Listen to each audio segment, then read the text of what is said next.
Hello everyone, and thank you for joining me. I'm in my cookbook library getting ready to do Sunday dinner. And I'm going to do a riff off of a restaurant in Houston. It's a plant-based restaurant called Somebody People.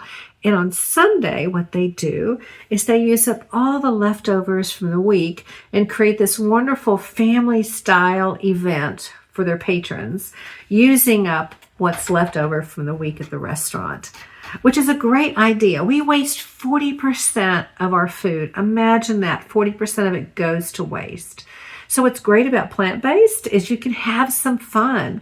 I'm going to use a delicata squash today, some candy, some nuts, and we're going to make a Mediterranean-style dish with a Persian twist, I hope, with some grains and some beans, and I'm counting on it being quite interesting. So thanks for joining me, and let's get started. It is October here in Fort Collins, and we have loads of wonderful winter squash. You can get these at the store. They're called Delicata squash, and they're not called Delicata for nothing. They are wonderfully delicate. In my freezer, I keep bags of cooked grains, so this is barley and lentils. You can use something off the shelf. Don't make it hard. Don't overthink it. But this is just what I prefer to do to have on hand. In addition, I bought some Persian cumin from an online store. I just thought that was fascinating. I had some chopped crystallized ginger left over from another project.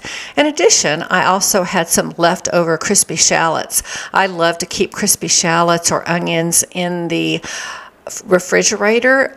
Thinly slice your onions or shallots, coat them gently in oil, a little salt, and microwave at 1-minute intervals until crispy. Don't overthink it, but do watch it. If you watch my videos, you know I love vegetables and fruit, so I had a few dried apricots that I sliced, and here we go. Let's go to prep. Preheat your oven to 400 degrees and cover a small pan with some aluminum foil and spray with your favorite nonstick spray. First, cut the ends off of your delicata squash, and then carefully holding steady, cut your delicata squash into slices. It can be a little tough, but hang in there, hold on to it, and be careful.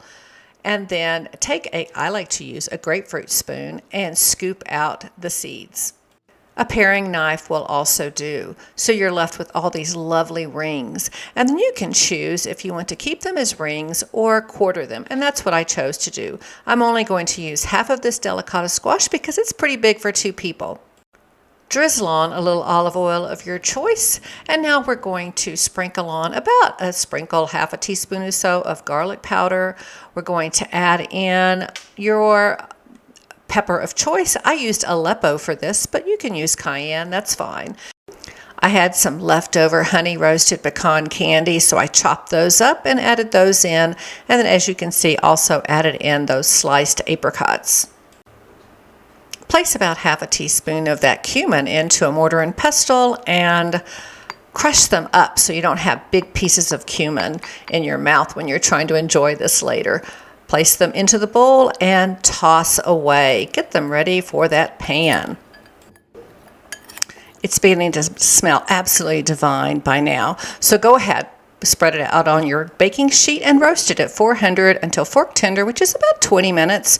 We want that delicata squash to look beautifully golden when it's done, so don't overdo it, don't overthink it. Meanwhile, add your grains of choice to a bowl. I used the barley and also lentils. I really thought I had these wonderful black chickpeas in my freezer, but I didn't, so I went with the lentils. Go with what you have. A recipe is just a guideline. We're going to add a little bit more olive oil into the bowl, not a lot, and then we're going to sprinkle in nutritional yeast that I made. This particular one is Greek. There is a video on this to teach you how to make different cuisine-related nutritional yeasts that have nuts, seeds, and just wonderful flavor in them.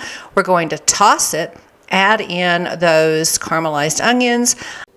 No brand endorsement here. These salad dressing toppings are nice to have on hand. They're basically chopped aromatics. We're going to add in the remainder of the honey toasted pecans that are chopped and give it a good toss. I had some cilantro, chopped that up, gave it another toss, and we're ready to assemble. Pomegranates are cheap this time of year, so consider adding those to your dish that give it a nice little tart sweetness. And here we go. We layered on those grains into a bowl, piled on those wonderful scented cumin, delicata squash, and garnished with pomegranates. If you enjoyed this video, consider giving me a thumbs up, join and subscribe. I'm trying to get one out there every week. Easy dishes for 1 or 2 with not too many ingredients and things that you have at home, plus other things that you can explore. Always remember that when you are eating plant-based, no animals are harmed. You can get plenty of protein. It's definitely better for your health, especially if you are a mature citizen like me. Water conservation, absolutely energy efficient. It is less expensive, no nitrates, there's less cross-contamination, and more. Thanks for joining me, and let's just eat more plants.